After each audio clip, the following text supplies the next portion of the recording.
The Fed's been very transparent and very thoughtful and very methodical about the process of starting to unwind this unprecedented monetary policy that's been in place for quite some time.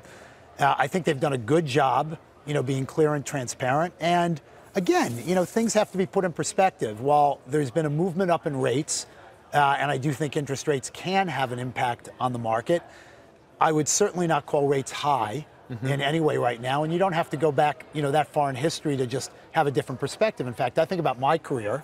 I started in 1984. And when I started in 1984, I think the 10-year Treasury was around 11.5%.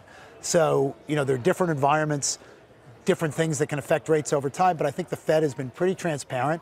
And you don't want to get into a position where the Fed gets behind. And so the monetary policy that we're unwinding is unprecedented.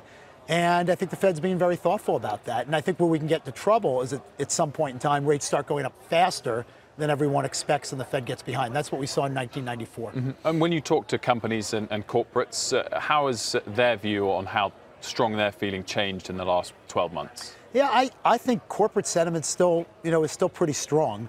And that's because generally speaking, corporations have a great tendency to look at the environment they're in at the moment or look through the rearview mirror.